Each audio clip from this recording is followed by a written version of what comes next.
பர்திமேயு சுவிசேஷ ஊழியங்கள் வழங்கும் நற்செய்தி நேரம். தேவ செய்தி பாஸ்டர் ஆர். அகஸ்டின். இந்த நாளில் உங்களோடு நான் பேசி வருகிறேன். வழுவாதபடிக்கு ஒருத்தரால் மட்டும்தான் காக்க முடியும். அதை யூதா மிக அழகாக எழுதி வைத்திருக்கிறார். ஏன்னா இன்னைக்கு அநேக வழுவி போகிற அனுபவத்தை உங்களுக்குள்ளே இருக்கும், ஆனால் வெளியே வேணால் சொல்ல முடியாது. சில நேரம் நமக்கு வழி விழுந்ததே தெரியாமல் இருக்கும். இன்றைக்கி வானத்தில் இருக்கிற நட்சத்திரங்களில் அந்த அயன மண்டலத்தில் போகிறதுல கொஞ்சம் பாதை தவறிடுச்சுன்னா அது உடனே விழுகிறது இல்லை, அப்படி சுற்றி வந்துக்கிட்டே இருக்கும். எப்போ புவி ஈர்ப்பு விசைக்கு வருதோ அப்போ அது அப்படி என்ன செய்யும், ஏறி கல்லாய் கீழே விழுந்து ஒன்றுமில்லா போகும். நாம் எப்பவும் ஆண்டவரை விட்டு விழுந்துட்டா சில நேரம் நமக்கு தெரியக்கூட செய்யாது. தன்னை விட்டு எடுபடுறது கூட தெரியாமல் இருந்தவன் ஒரு மனுஷன் உண்டு. ஆண்டவருடைய கிருபையை விட்டு அவருடைய கர்த்தருடைய அந்த தன்னை கூட இருந்தவர் விட்டு போனதை கூட அறியாமல் தன் வாழ்க்கையை வழுவ விட்ட ஒரு மனிதனை குறித்து நாம் தியானிக்க போகிறோம். உங்களுடைய வேதாகமத்தை எங்கிருந்தாலும் தயவு செய்து தேடி ஏசாயா 29:24 கையில் எடுத்துக்கிறீங்களா? ஏசாயா 29:24 அப்படி எல்லாரும் தேடி எடுக்கிற வரைக்கும் நீங்களும் நானும் சேர்ந்து படுமா?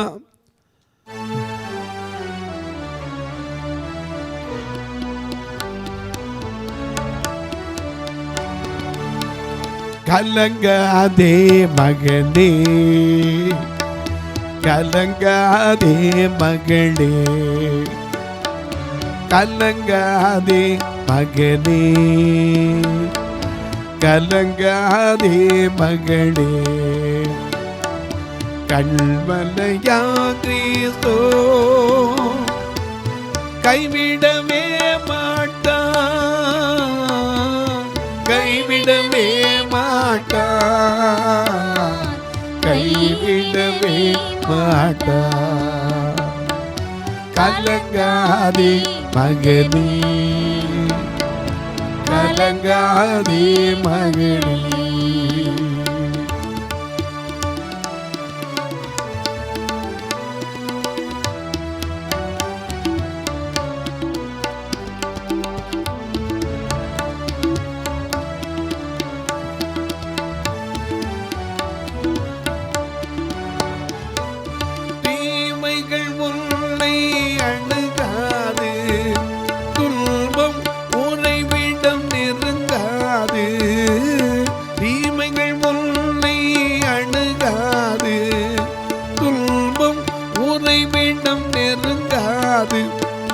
செல்லும் இடமெல்லாம் தூதர்கள் காத்திடுமா, தூதர்கள் காத்திடுமா, தூதர்கள் காத்திடுவா. கலங்காதே மகனே,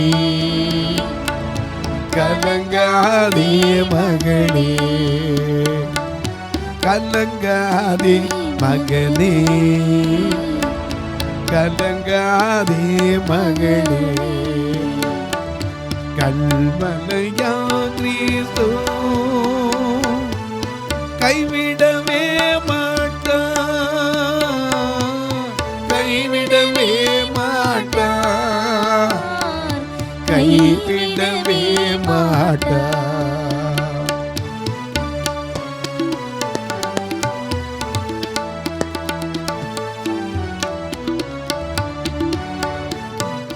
உலகம் வெறுத்து பேசலாம், காரணமின்றி பகைக்கலாம்.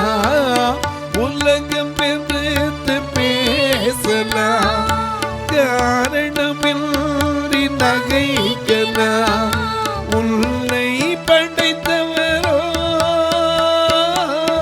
உள்ளங்கையில் ஏந்துவா, உள்ளங்கையில் ஏந்துவா, உள்ளங்கையில் ஏந்துவா. மகனே, கலங்காதே மகளே, கலங்காதே மகனே, கலங்காதே மகளே. வாசிக்கலாமா? ஏசாயா 49:24. சாரி. வழுவி போகிற மனதை உடையவர்கள். மனதுல வழி போறவங்க ஏராளம் பேரு. வழுவி போகிற மனதை உடையவர்கள் புத்திமான்களாகி முறுமுறுக்கிறவர்கள் உபதேசம் கற்றுக்கொள்வார்கள். முதல்ல என்ன போகிறவங்களா? வழுகி போகிற மனது. இன்னைக்கு மனதுல சில நேரங்களில் உறுதியா இருப்போம். ஏன்னா நாம மனதுல உறுதி இல்லாட்டா எதையுமே சாதிக்க முடியாது. இன்னைக்கு மனதுல உறுதியா இருக்கணும் ஆண்டவரை பற்றினதுல. யோபுடைய வாழ்க்கையில் அதுதாங்க. அவன் சொன்னான், அவர் என்னை கொண்டு போட்டாலும் சரி நான் நம்பிக்கையா இருப்பேன்னு சொன்னதோட விட்டுல, என் உத்தமத்தை விட்டு விலக்கவே மாட்டேன். நான் மனதில் உறுதி முதல்ல வேணும். மனதில் உறுதி இல்லைன்னு சொன்னா நிச்சயமா எதையுமே சாதிக்க முடியாது. மனுஷனுக்கு பலமே எதில் தெரியுமா? நம்பிக்கையில் தான், மனபலத்தில் தான். அதனால் இந்த வார்த்தையில் நாம் நிலை நிற்கணும்னு சொன்னார்.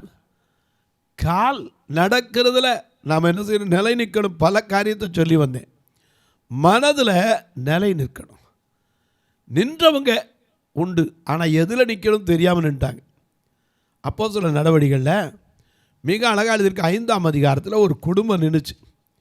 கணவனும் மனைவியும் ஒரே வலுவாமல் ஒரே மாதிரி நின்றாங்க. ஆனால் தேவனுக்கு விரோதமாக ஏமாத்துறோங்கிறத நினைக்காம போயிட்டாங்க. மனதில் ஒருத்தருக்கு ஒருத்தர் பேசிக்கிட்டாங்க. ஏன்னா உங்களுக்கு தெரியும், அப்போஸ்தலர் நடவடிக்கைகள் 5ஆம் அதிகாரம் முதல் 2 வசனத்தை பாருங்க. அனனியா என்னும் பேர் கொண்ட ஒருவனும் அவனுடைய மனைவியாகிய சப்பீராளும். இது ஒரு குடும்பத்தில் நடந்த காரியம். 2 பேரும் ஒருமனப்பட்டு மனதில் வலுவாம தான் இருந்தாங்க. ஆனா ஐயா ஒன்றை மறந்துட்டாங்க. என்னத்தை மறந்துட்டாங்க? தேவன் யாருங்கிறத மறந்துட்டாங்க. அவர் நம்மை காக்கிறவர், காண்கிறவர், நம்ம எங்கிருந்தாலும் பார்த்து கொண்டிருக்கிறாருங்கிறத மறந்துட்டாங்க. தனக்குரிய காணியாட்சியை தான் விற்றாங்க. தனக்குரிய சொத்து தான் வித்ததில் தப்பில்லை, எடுத்ததையும் தப்பில்லை. ஆனால் ஒருபட்ட ஆவியோடு இருந்தாங்க, வலுவாமல் 2 பேரும். நல்ல கவனிங்க. முதல்ல அனனியாவை தான் கேட்குறார், நீ இவ்வளவு தானே நிலத்தின் கரியத்தை விற்ற? இவ்வளவு தானே விற்றேன்னாரு. ஆமாம், இவ்வளவு தான் விற்றேன். ஒரே ஒரு மனப்பாடு. அவன் மனைவிட்ட கேட்டாங்க, நீ எனக்கு சொல்லு. அவளும் சொன்னா, இவ்வளவு தான் விற்றோம். எனக்கு அன்பானே ஒருமனப்பட்டாங்க, ஆனால் வழிவிட்டாங்க. எதுலேருந்து வழிவிட்டாங்க தெரியுமா? உன் தேவனாகிய கர்த்தர் உனக்கு தரும் எல்லாவற்றிலும் தசமபாகம் கொடுக்கிறது வேற. ஆண்டவரை ஏமாத்திடக்கூடாது. மனுஷன் தேவனை வஞ்சிக்கலாமா? மல்கியாவில் வாசிக்கிறோம், மனுஷன் தேவனை வஞ்சிக்கலாமா? எதினால் உம்மை வஞ்சித்தோம் என்கிறீர்கள். எதுல? காணிக்கையிலையும் தசமபாகத்திலையும் தானே. இந்த வார்த்தையை மறந்துட்டாங்க. மறந்ததுனால தான் மனதில் நிலை நின்றாங்க. கணவன் மனைவி பேசிக்கொண்ட காரியத்தில் உறுதியாக நின்னாங்க. ஏன்னா இவங்க 2 பேரும் உட்காந்து பேசியிருப்பாங்க, இன்னைக்கு பரவாயில்ல 2 பேராக இருக்கும், நாளைக்கு ஒரு குழந்தை இறந்து பார்த்தா கொஞ்சம் வேணும், எல்லாத்தையும் கொண்டு கொடுத்துட்டா எப்படி, நமக்கு கொஞ்சம் வேண்டாமா? அவரும் சொல்லியிருப்பார், சரி சரி ஆமாம்மா அதெல்லாம் சரிதான் எடுத்து வைக்கினார். எடுத்து வச்சாங்க. அதே போல் ஒன்று போல தான் நின்னாங்க. ஆனால் அவங்க வலுவாமல் நிற்கிறத ஆண்டவர் பார்க்கிறார் அப்படிங்கிறத மறந்துட்டாங்க. ஏன்னா அவர் ஒருத்தர் தான் நம்ம கொண்டு போய் எங்கே சேர்க்க முடியும்? யூதா 24 வாசிக்கிறோம், வழுவாதபடிக்கு. யூதா 24ஆம் வசனத்தில் மிக அழகாக எழுதி வச்சிருக்கார், வழுவாதபடி உங்களை காக்கவும். முதல்ல அவர் தான் நம்மை காக்கிறவர். அது மட்டுமல்ல, தமது மகிமையுள்ள சன்னிதானத்திலே மிகுந்த மகிழ்ச்சியோட உங்களை மாசற்றவர்களாய் நிறுத்த. அங்கே போகும்போது நாம குற்றம் இல்லாமல் இருக்கக்கூடாது. குற்ற உணர்வோடு இருந்தோம்னா போக முடியாது. அதனால தான் வேதம் சொல்லு, தன் பாவங்களை மறைக்கிறவன் வாழ்வடைய மாட்டான். அவைகளை அறிக்கை செய்து விட்டு விடுகிறவனோ இரக்கம் பெறுவான். நீதிமொழிகள் 28:13 வாசிக்கிறோம். குற்றங்கள் ஏன்னா நாம சொல்றோம்ல, குற்றங்கள் இல்லையே என்று சொன்னா நம்மை நாம் ஏமாற்றி நலிந்திடுவோம். குற்றங்கள் இல்லையே என்று சொன்னா நம்மை நாம் ஏமாற்றி நலிந்திடுவோம். குற்றத்தை அவரிடத்தில் எடுத்துரைத்தான், குற்றத்தை அவரிடத்தில் எடுத்துரைத்தான். குற்றத்தை மன்னித்து வாழ்வழிப்பார், குற்றத்தை மன்னித்து வாழ்வழிப்பார். மன்னிப்பு மன்னிப்பு மன்னிப்பு மன்னிப்பு மன்னிப்பு தேவா, மன்னிப்பு மன்னிப்பு தாருமே இறைவா, மன்னிப்பு தாருமே இறைவா.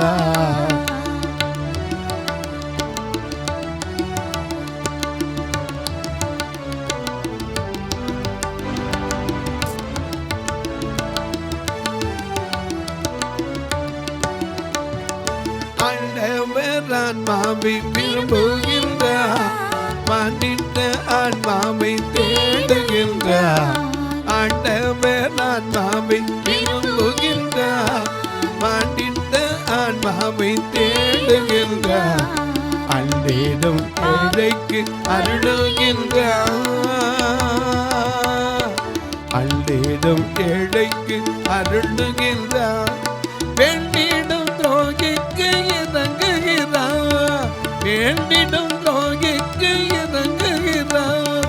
மன்னிப்பு மன்னிப்பு மன்னிப்பு மன்னிப்பு மன்னிப்பு தேவா, மன்னிப்பு மன்னிப்பு தாருமே இறைவா, மன்னிப்பு தாருமே இறைவா. நல்ல கவனிங்க, மாசு இல்லாம. ஏன்னா அவர் யாரு? மாசு இல்லாதவர், பாவத்தையே பார்க்காத சுத்த கண்ணா. சுத்த கண்ணன். பிலாத்து சொன்னா இவரிடத்துல ஒரு குற்றத்தையும் நான் காணலைங்கிறேன். ஏன்னா குற்றம் இல்லாத யூதாஸ் காரியத்தை சாட்சி சொன்னா குற்றமில்லாத ரத்தத்தை நான் காட்டி கொடுத்துட்டேன். எனக்கு அன்பானவளே, நம்ம குற்றம் இல்லாத, நம்ம அடிக்கடி பாடுவோம், எல்லாத்துக்கும் பாடு வச்சிருக்கோம் இல்லையா? மாசில்லா மணியான முச்சுடமே செய்ய அரசே, மாசில்லா மணியான முச்சுடமே செய்ய அரசே. மனு மேலே மாமரி நூலே தேவ செங்கோலே, எங்கனி மேலே அன்பு செய்ய சுராஜா என்னை அழும் நேசா. சுராஜா என்னை அழும் நேசா, சுராஜா. தாவீதரசன் வைத்தான் என் சரணம் சரணம் என்றான், தாவீதரசன் வைத்தான் என் சரணம் சரணம் என்றான். சதனல்தான் வானல்தா பூவல்தா மிக வந்த நம்பதனம். இயேசு ராஜா என்னை ஆளும் நேசா, இயேசு ராஜா என்னை ஆளும் நேசா, இயேசு ராஜா. குற்றமில்லாத, மாசு இல்லாத. ஏன்னா நம்ம எத்தனையோ பாடலாம் பாடுறோம். மாசில்லாத ரத்தத்தா சர்வசோத்தமக்குவா, வல்ல தேவ ஆவியா தீய சாபம் மாற்றுவா. மாசில்லாத ரத்தம். ஏன்னா அவற்றை ஒரு குற்றம் கிடையாது. நம்மையும் அப்படித்தான் அவர் விரும்புகிறார். ஏன்னா 1 பேதுல வாசிக்கிறோம், உங்களை அழைத்தவர் உண்மையுள்ளவர். ஆமா, ஆகையால் உங்கள் நடக்கைகள் எல்லாவற்றிலும் பரிசுத்தராய். நான் பரிசுத்தர். உங்களை அழைத்தவர் பரிசுத்தராய் இருக்கிறது போல நீங்களும் உங்கள் நடக்கைகள் எல்லாவற்றிலும் பரிசுத்தத்தில் வழி போனவங்க எத்தனை பேரு? பரிசுத்தமா நிக்கிறதுல வழி போனவங்க எத்தனை பேரு? தாவீதும் போனவன் தான், சாலமோனும் அப்பனமோனும் 2 பேரும் ஒன்று தான். அப்ப குளிக்கும் போது பார்த்து போனார், இவர் ஆண்டவருடைய வார்த்தை மீறி போனார். எனக்கு அன்பானவர்களே, அநேக நேரங்களில் ஏதாவதுல நாம் மீறி போயிடுறோம்.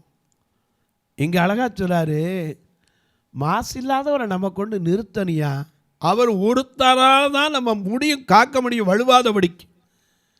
எத்தனை வேலி ஓட்டாலும் ஒன்றை என்னையும் காக்க முடியும். இன்றைக்கி பிள்ளைகளை படிக்க வைக்கிறீங்க, எத்தனை பேர் காற்று பிடிச்சிருக்கீங்க? நீங்கள் கூட நினச்சிக்கிட்டு இருப்பீங்க, நல்லா என் பிள்ளை படிக்குது. அங்கே படிக்கும் போய் பார்த்தீங்கன்னா தெரியும் எப்படி படிக்குதுன்னு பிள்ளை. இன்றைக்கி எத்தனை தாய்மார்கள் கொண்டு காலேஜில் சேர்த்து விட்டுட்டு வரும்போது பிள்ளை மட்டும் வரமாட்டேங்குதே. எனக்கு அன்பானவர்களே, அநேக நேரங்களில் நாம் வழுவி போயிடுறோம். ஏன்னா ஒரு காரியம் சொல்லுவாங்க, சொல்லி கொடுத்த புத்தியும் கட்டி கொடுத்த சோறு ரொம்ப நாளைக்கு நிற்காது. அதனால தான் ஆண்டவர் சொல்லியிருக்கார், தகப்பன் புத்தியை கேள், தாயின் போதகத்தை. எங்கேயாவது போய் தாய் புத்தி சொன்னால் உடனே அவங்களுக்கு வேலையில் வந்துட்டாங்கயா, இப்படி தானே சொல்கிறோம். ஆண்டவர் நம்ம கொண்டு வலுவாதபடிக்கு தகப்பன் காக்க முடியாது, தாய் காக்க முடியாது, கூட பிறந்த சகோதரன் காக்க முடியாது, நம்மையே நாம் காத்துக்கொள்ள முடியாது. அதனால தான் நம்ம பாடிக்கிட்டு இருக்கிறோம், காத்துக்கொள் காத்துக்கொள் பெற்றுக்கொண்ட அபிஷேகத்தை காத்துக்கொள், காத்துக்கொள் காத்துக்கொள் பெற்றுக்கொண்ட அபிஷேகத்தை காத்துக்கொள். பொருட்கள் மேல கண்ணு போச்சுன்னா போச்சையா ஓ அபிஷேகம், ஆக மேல கண்ணு போச்சுன்னா அம்போதான் ஓ அபிஷேகம். காத்துக்கொள் காத்துக்கொள் காத்துக்கொள் காத்துக்கொள் பெற்றுக்கொண்ட அபிஷேகத்தை காத்துக்கொள். ஓய் காத்துக்கொள் காத்துக்கொள் பெற்றுக்கொண்ட அபிஷேகத்தை காத்துக்கொள்.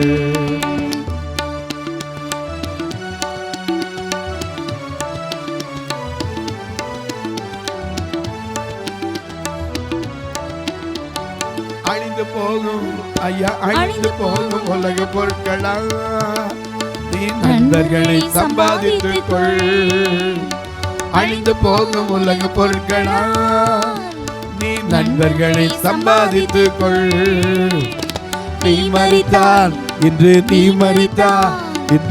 மரித்தால் நித்திய வீட்டில் நிரந்தரமாய் சேர்த்துக் கொள்வார்கள். காத்துக்கொள் காத்துக்கொள் பெற்றுக்கொண்ட அபிஷேகத்தை காத்துக்கொள். ஓய் காத்துக்கொள் காத்துக்கொள் பெற்றுக்கொண்ட அபிஷேகத்தை காத்துக்கொள். தூதர்களை அலங்கரித்து கொண்டு போய் உன்னதத்தில் வச்சாரே, அவங்களால காத்துக்கிற முடிஞ்சு அவ்வளவாம மனதுனால வழியும் போனாங்க. எப்படி தெரியுமா? எசேக்கியேல் தீர்க்கதரிசியின் புஸ்தகம் 28ஆம் அதிகாரத்தில் பார்க்கிறோம், 12ஆம் வசனத்திலிருந்து வாசிக்கிறோம். மனுப்புத்திரனே, தீரு ராஜாவை குறித்து புலம்பி சொல்ல வேண்டியது என்னவென்றால், எசேக்கியேல் 28:12 மனுப்புத்திரனே, தீரு ராஜாவை குறித்து புலம்பி அவனை நோக்கி, கர்த்தராகிய ஆண்டவர் உரைக்கிறது என்னவென்றால், நீ விசித்திரமாய் செய்யப்பட்ட முத்திரை மோதிரம், ஞானத்தால் நிறைந்தவன். நல்லா குவாலிட்டியை பாருங்க.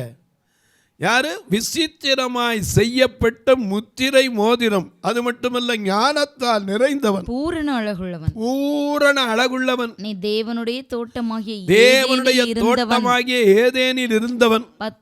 பத்மராகம், புஷ்பராகம், வைரம், பச்சை, கோமேதகம், எஸ்பி, இந்திரநீலம், மரகதம், மாணிக்கம் முதலான சகலவித ரத்தினங்கள் உன்னை மூடிக்கொண்டிருக்கிறது. நீ சிருஷ்டிக்கப்பட்ட நாளில் மேளவாத்தியங்களும் உன் நாதசுரங்களும் உன்னிடத்தில் ஆயத்தம் பண்ணப்பட்டிருந்தது. காப்பாற்றுகிறதற்காக. எதுக்காக உருவாக்கப்பட்டவன்? காப்பாற்றுகிறதற்காக அபிஷேகம் பண்ணப்பட்ட பேரும் தேவனுடைய பரிசுத்த பர்வதத்தில் உன்னை வைத்தேன், அக்கினிமயமான கற்களின் நடுவே உலாவினாய், நீ சிருஷ்டிக்கப்பட்ட நாள் துவக்கி உன்னில் அநியாயம் கண்டுபிடிக்கப்படும் வரைக்கும் வழிகளில் குறைவற்றிருந்தாய். வியாபாரத்தின் மிகுதியினால் உன் கொடுமை அதிகரித்து பாவம் செய்தாய். ஆகையால் நான் உன்னை தேவனுடைய பர்வதத்திலிருந்து ஆகாதவன் என்று தள்ளி வழிவு போற காரணம் என்ன? ஏசாயா 14ஆம் அதிகாரத்தில் பார்த்தீங்கன்னா, தேவனுக்கு சமமாக என் சிங்காசனத்தை உயர்த்துவேன், வானத்திற்கு ஏறுவேன். இதுதாங்க அவனுடைய மேட்டிமை, உன் பெருமை, உன் மினுக்கு.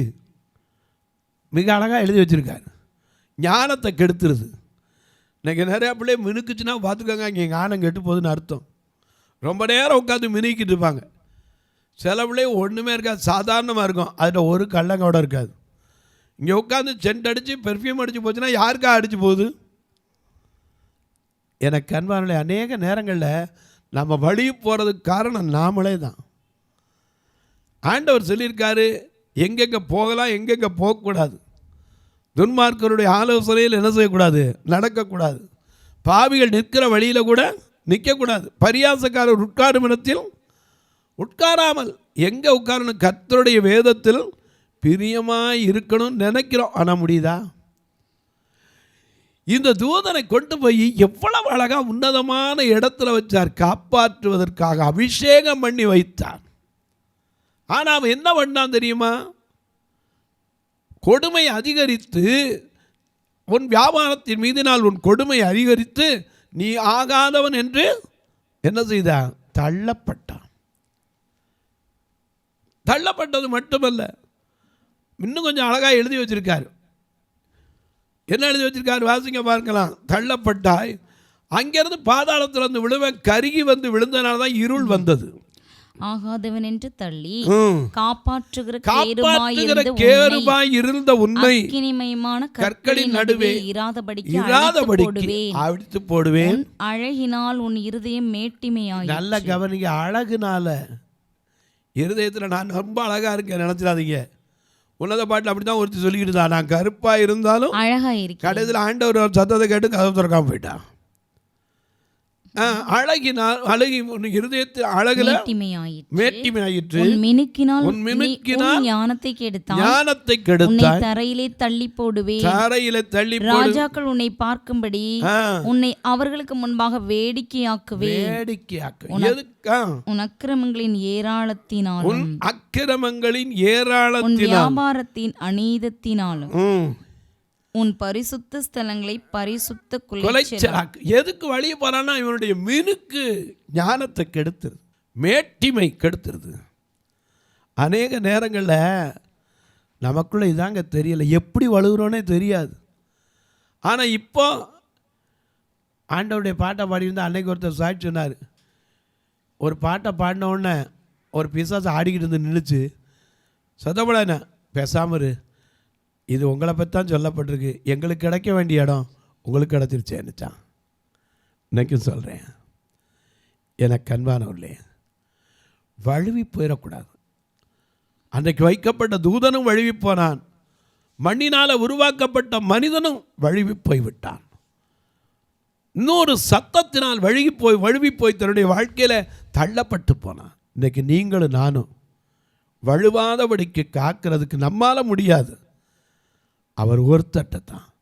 அதனால தான் நம்ம அடிக்கடி பாடுறோம், உன்னை அன்றி பேரே கதி ஒருவர் இல்லையே சுவாமி, தன்னையே பலியாயின்ற மன்னுயிர் ரட்சகனை அன்னை தந்தை முற்றார் சுற்றா யாரும் உதவுவாரோ. அன்னை தந்தை முற்றார் சுற்றா யாரும் உதவுவாரோ. அதிசயம் மனோவேல ஆசையம் ஏசு சாமி, அதிசயம் மனோவேல ஆசையம் ஏசு சாமி. உன்னை அன்றி பேரே கதி ஒருவர் இல்லையே சாமி, தன்னையே பலியாயின்ற மன்னுயிர் ரட்சகனை.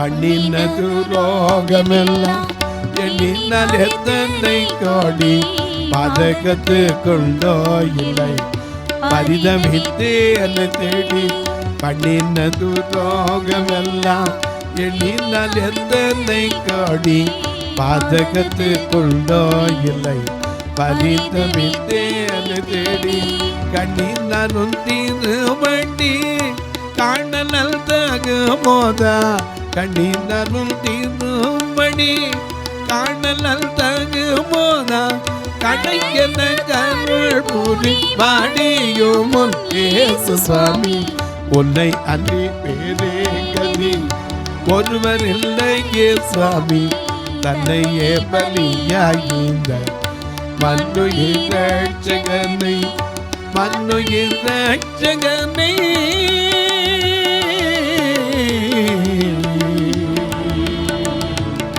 மண்ணுயிர் ரட்சகனை. தொலைக்காட்சியை பார்க்கிறேன் அன்பு மக்களே.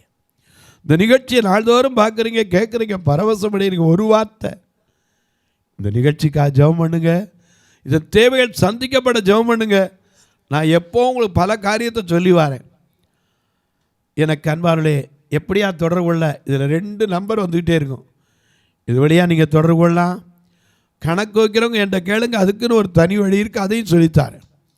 அது மட்டும் இல்லை, உங்கள் ஜபக்காரி எது இருந்தாலும் காலை 10லேருந்து 5 மணிக்குள்ளே ஏதாவது ப்ரோக்ராம்லேயோ ரெக்கார்டிங்கில் இருந்தால் ஒழிய கட்டாயம் உங்களுக்காக எடுப்பேன். சிலர்லாம் தேவையற்று கிரிட்டிசைஸை கூட பண்ணுறீங்க.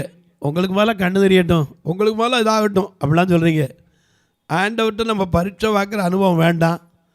ஏன்னா அவர் கோபம் கொண்டா நாம் எங்கே போவோம்? அதனால் தயவு செய்து அப்படிப்பட்ட காரியங்களை விட்டு கேளுங்க. உங்களுக்கு பிடிக்காட்டா கூட விட்டுருங்க. ஆனால் தேவையற்ற வார்த்தைகளை சொல்லி என்ன செய்ய வேண்டாம், உண்மைப்படுத்த வேண்டாம். நானும் உங்களுக்காக, உங்கள் குடும்பத்திற்காக ஜெபிக்கட்டுமா? அன்பின் பரலோக பிதாவே, ஆசீர்வதிக்கப்பட்ட இந்த நாளிலே ஆண்டவருடைய நாமத்தில் நாங்கள் நிற்பதற்கு எங்களை தகுதியுள்ளவர்களாக்குங்கப்பா. மகிமையுள்ள உம்முடைய சன்னிதானத்தில் நாங்கள் கொண்டு போய் நிறுத்துவதற்கு மாசில்லாதவர்களாய், எந்த அப்பழுக்கற்றவர்களாய் நிற்பதற்கு என்னை எங்களை வழுவாதபடிக்கு காக்க நீர் ஒருவரே கூட சுவாமி. இயேசுவின் நாமத்தில் ஜெபிக்கிறேன் நல்ல பிதாவே, ஆமென். சபை ஆராதனை ஞாயிறு காலை 10 மணி முதல் 12 மணி வரை. இடம் பர்திமேயு சுவிசேஷ ஆலயம், அன்னை சத்யா நகர், இளமனூர் அஞ்சல், சக்கிமங்கலம் வழி, மதுரை மாவட்டம். பின்கோட் 625201 மற்றும் பர்திமேயு சுவிசேஷ ஜெப வீடு, flat number 107, Eden garden, Muthur, Tirunelveli. Pincode 627011.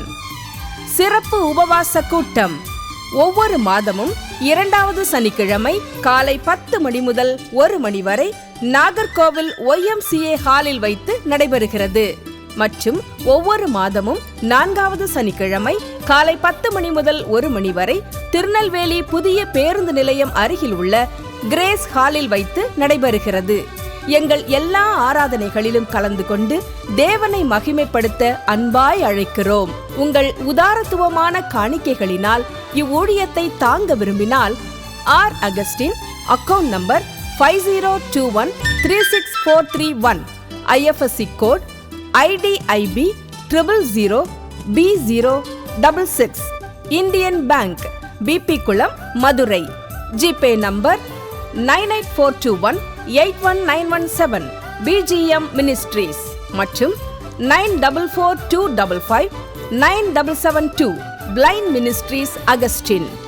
உங்கள் தொடர்புக்கு பாஸ்டர் ஆர் அகஸ்டின், பர்திமேயு சுவிசேஷ ஊழியங்கள், நாகமலை, புதுக்கோட்டை, மதுரை 625019. தொலைபேசி எண்கள் 9842181917 மற்றும் 9442559772. கர்த்தர் தாமே உங்களை ஆசீர்வதிப்பாராக.